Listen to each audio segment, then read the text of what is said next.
Continuing this program, Wardlow. It's nice to see now he's actually getting one-on-one squash matches, which is, again, the backwards booking.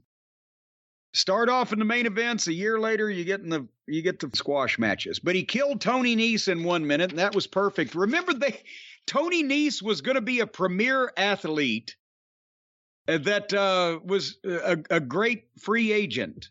And then now he just comes out to get beat up and is joke manager. But this was actually to send Wardlow out to cut a promo, because he cut a promo about people on the internet saying that Wardlow has lost it. You heard this, right? Oh, I heard this promo, sure. Well, Wardlow, we never said you'd lost it. We said your booking lost it. You're not in charge of that. You haven't lost anything. Your booking has.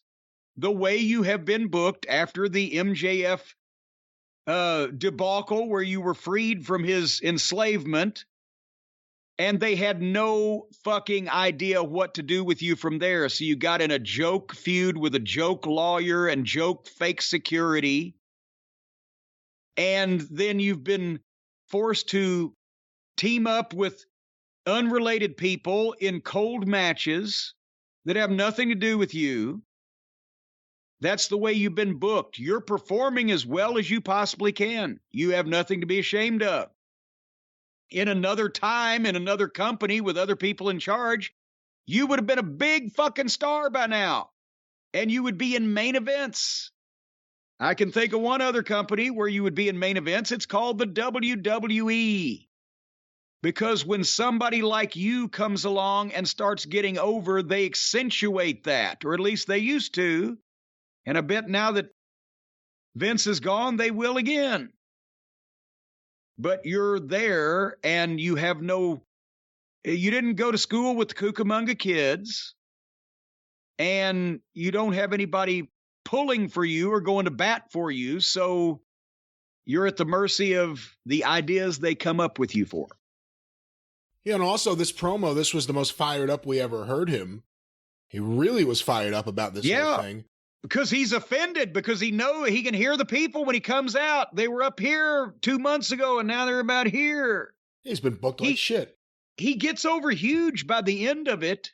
Every time he comes out, the response initially is more lukewarm than it was. By the time he gets finished, they're up again because he gets them up. But that's, it's a disservice to the talent that nothing's helping him in those endeavors. But this is Wardlow's world, just not Wardlow's book. But what I was going to say, though, is his promos haven't done him any favors up until this point. That's been one of the other issues, is he hasn't been very good on the mic, and whenever they've given him a mic, he's gone on too long to expose it. This time, it's the most fired up we've seen him. It's the best he's ever been on the mic. That goes back to the booking, too, though.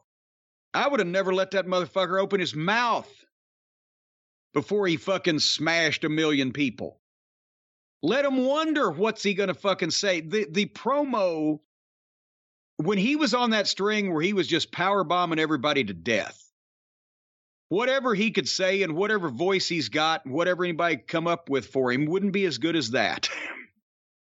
With a guy like that, keep bringing him out, smashed him over every week, week after week, get the people chanting for him, give them what they want, and he's gone. And at that same time, you can hopefully have somebody working with him on those promos so that we would have never heard the pre-tape stuff he did where he was just kind of talking like a normal person or whatever the fuck, right?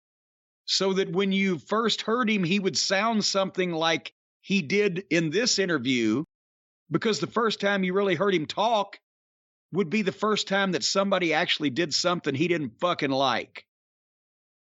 And then he could come out with that. But nevertheless, also him being TNT champion might mean something if everybody else in the company didn't have a fucking belt.